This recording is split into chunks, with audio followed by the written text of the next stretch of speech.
Well, tensions between Iran and the United States keep ratcheting up as US warships mass in the Middle East. Iran has begun live firing exercises in the Persian Gulf. But meanwhile, there are disturbing reports from within Iran that doctors and lawyers are being hunted down so they can never bear witness to the slaughter of civilians by the Islamic regime.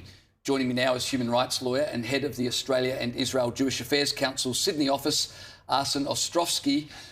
There are credible reports now from within Iran that authorities have seized hospital CCTV, that they have seized hospital records as well as phones from medical staff so that no one can ever give testimony to what's now believed to be about 36,500 civilians, protesters, murdered by the regime.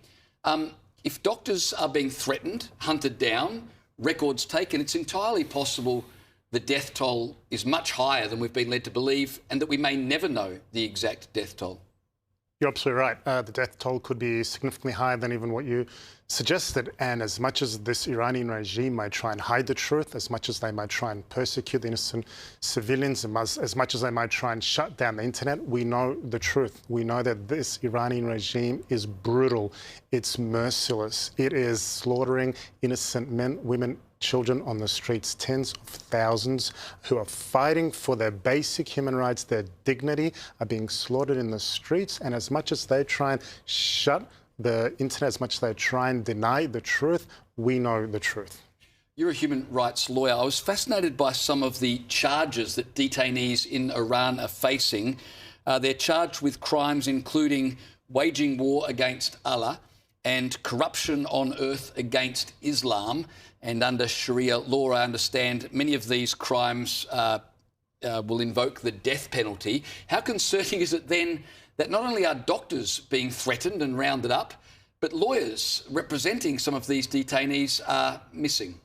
Look, it's incredibly, it's outrageous and it's alarming and it's very, very sad because the only ones that are guilty of committing any crimes is the Iranian regime. They're guilty of crimes against humanity. They're guilty of the most basic crimes against universal human rights, of freedom, of dignity. The people that are being gunned down, the lawyers, the doctors, those who are trying to speak out, trying to defend these innocent people on the streets, they are absolute heroes. But it is only one party, and it's the Iranian regime, that is guilty of the most obscene human rights and international law violations. They are the ones that should be hauled in before the Court of Justice, before the International Criminal Court, before the UN Security Council, before every single human rights organisation that should be out there yelling and expressing their unreserved condemnation. But unfortunately for too many, we've seen these very same voices silent. Well, I was going to say all of those international activists, they're too busy condemning Israel to bother with the Iranian regime. Does the silence from the international community, which I don't think is actually a thing, but the international community is relatively quiet about what's happening in Iran, does that surprise you? No, it doesn't surprise me at all. It's incredibly sad, but no, it doesn't surprise me at all. All it does is really just expose this blatant hypocrisy and lack of any kind of moral standards or decency. You know, these are the same groups and same organisations that don't waste a single breath to condemn Israel, that don't waste a single breath to condemn America, to condemn the West, but they're utterly silent here in the face of the most outrageous abuses of basic civil rights, of the heroic Iranian men and women who are fighting for their basic rights, the same rights that you, I, and all those in Australia and elsewhere that not only demand but must be afforded to, and they are nowhere to be heard, and it exposes the utter hypocrisy.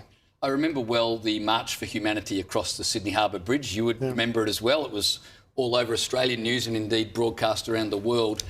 And to see politicians and celebrity figures marching at the front of that sea of humanity with a portrait of the Ayatollah held aloft behind them. I mean, and then you look at what's happening now in Iran. None of those people, though, have come out and said, you know what, that was a mistake. Look, you're 100% right. You know, we don't see the marches across the Harbour Bridge. We don't see the rallies outside Canberra. We don't see Melbourne you know, the thousands of people out there marching. It is hypocrisy at its absolute deafening worst. Yeah, indeed it is. Arsen, I appreciate you joining me tonight. Thanks so much. Thanks, mate.